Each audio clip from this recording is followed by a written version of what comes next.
ودي النهارده وصفتي الجميله ده اهي، المارشميلو التحفه، المارشميلو الخيال، هتعمليه باقل التكاليف اهوت عشان نفرحوا العيال.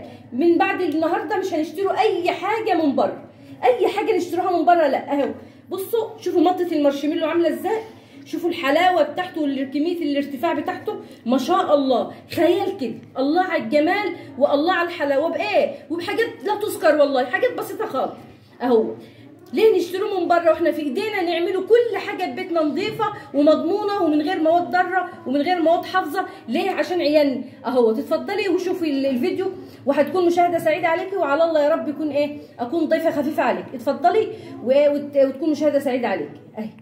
النهارده بقى الوصفه معاكم وهي المارشميلو الجميل. ليه نشتروه من بره ونعملوه ونجيبوه للاولاد بحاجات مش نظيفه؟ والله بابسط الطرق وحاجات بسيطه خالص مش هيكلف علينا. يلا نبدا ونسمي بالله ونقول يلا اهوت. هنعمله الطريقه بتاعتي. اول حاجه كوبايه ونص من السكر، نص كوبايه من الميه، ومعايا جيلاتين ومعايا ميه ومعايا فانيليا ومعايا ملح ليمون. هنبدا ونصلي على النبي كده ونقول له تعالوا معايا كده اهو. كوبايه كوبايه من السكر، وادي النص كده كوبايه ونص من السكر، وكمان نص ميه، وادي الميه خلاص. وهرفعهم على النار مع معلقه عسل جلوكوز، وهنزل معلقه ونص كبيره من عسل الجلوكوز اهو ما شاء الله. وحبه ملح ليمون لو مش متوفر يعني ليمون، ملح ذره يعني مش كتير كل ده هتسيبيها على النار خلاص. تعالوا بقى هعمل معاكم الجيلاتين. هتعدي يعني هو ساعه ما يغلي بعد الغليان 5 دقايق وتدفع النار على طول كده. على ما العسل اللي هو على النار بيغلى اهو، شايفين ما شاء الله اهو. هتعيد بالطبق اهوت.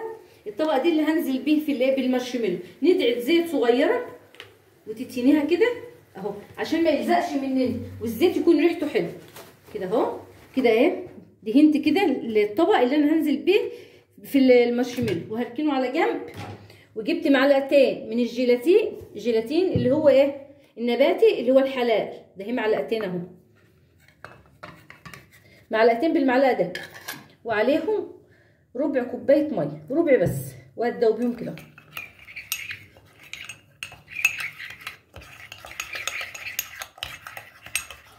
ما شاء الله اهوت. متخليهاش فيها تكتلات، وهركنها على جنب. بصي بقى كده ده اهو العسل اهو،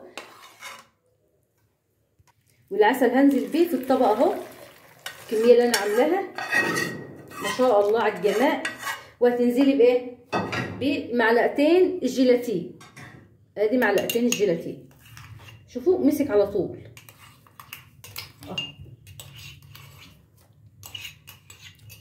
جميل وبيوفر. وكفايه النظافه بس ان انت هتعمليه للاولاد في البيت. انا عايزاكم تعتمدوا كل حاجه نعملوها في البيت، كل حاجه نعملوها في بيتنا اهو.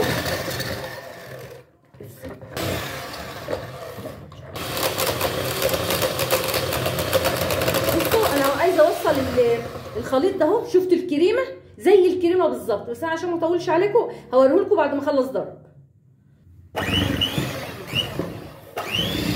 كده خلاص اهو. شوفوا كده خلاص، مش عايزه بقى اكتر من المرحله دي. هو كده 100 اعرف ازاي؟ بالسباتيولا كده ما شاء الله اهو.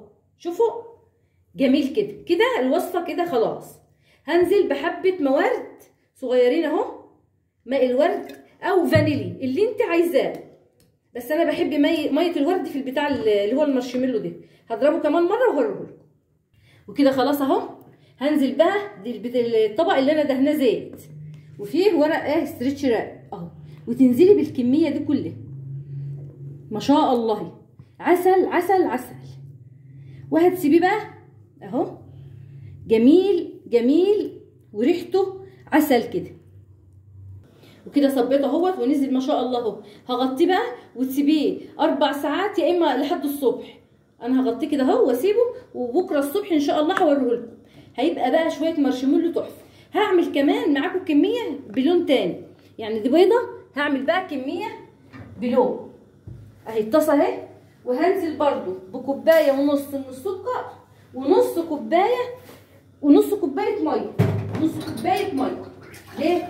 اهو نص كوبايه ميه اهي،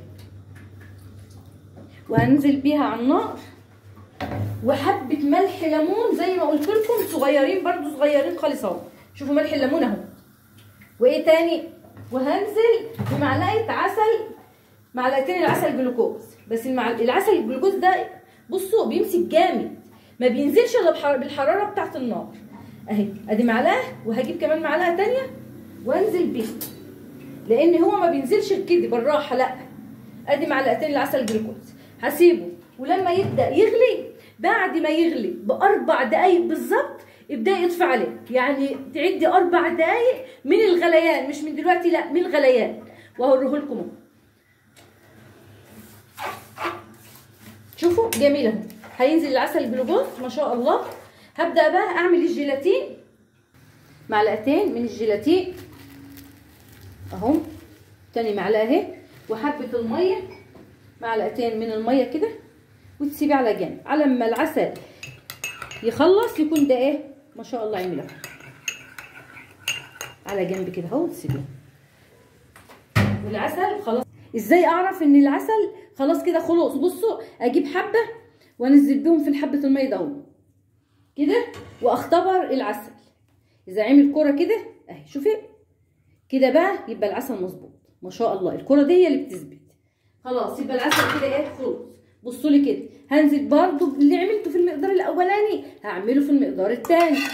برضو بنزل بكل الكميه دي مع مقدار الجيلاتين، وهضربهم وهرجع لكم تاني. كده هنزل بحبه لون صغيرين كده اهو، عشان عايزه دي اللون بامبي، وحبه ماء الزهر او ماء الورد ما شاء الله اهو. اللون ده جميل. هبدا بقى اعمله وانزل معاكم وكده. خلاص اهو عملت اللون اللي انا عايزاه الجميل ده اهو، البينك الحلو ده.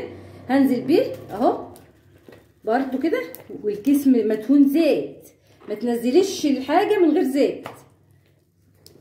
وكده خلصت اللون الثاني اللي هو اللون البينك ده. يبقى انا عملت ابيض، مقدار ابيض ومقدار ايه اللون البينك. هسيبه لحد ما ينشف وابدا اقطعه معاكم ان شاء الله بعد 4 ساعات. المارشميلو ما شاء الله انا سبته للصبح، ما عملتوش بصراحه بالليل، قلت خليه بقى للصبح احسن عشان يتماسك اكتر اهو. ما شاء الله اهوت جميل وبيطلع بكل سهوله اهو. هرش بقى شويه ايه، هرش شويه سكر بودره اهو، وشويه نشا. ادي سكر البودره اهي على حبه نشا، لو عايزه نشا بس ماشي، بس سكر البودره بيديله طعم برضه، بيخليه مسكر وحلو اهو. وهقوم نازله بيه كده اهو اهوت كده، وتفردي عليه كده اهو وتقطعيه. ده اللي هو الابيض. البامبي برضو نفس اللي هو الايه اللي هو لونه بامبي ده اللي حطيت عليه من فوق اهوت، برضو نفس النظام ما شاء الله. هنقطعه الاول الابيض اهوت، بس تعوصي السكينه نشا وسكر بودره اهي كده اهو، تقطعيه عشان ايه ما يلزقش منك. هنعوصه بس السكينه كده اهو، وتقطعي بقى عادي خالص. لازم تمسحي السكينه بالنشا والسكر البودره، وتعوصي الجناب كده اهو اهي. ما شاء الله على الجمال والحلاوه. شوفوا المطه بتاعته، شوفوا حلاوه المارشميلو الجميل التحفه اهو كده جميل، وكده ايه زي العسل. تقطعي بقى التقطيعه اللي انت عايزاه وتاكلي بقى منه بالهنا والشفا. وده اللون التاني اهو اللي هو اللون البينك ده اهو، نفس الشكل جميل برضو زي العسل اهو. وتمسحي برضو كده والسكينه بحبه نشا كده وحبه سكر بودره وتقطعي. سهل سهل سهل.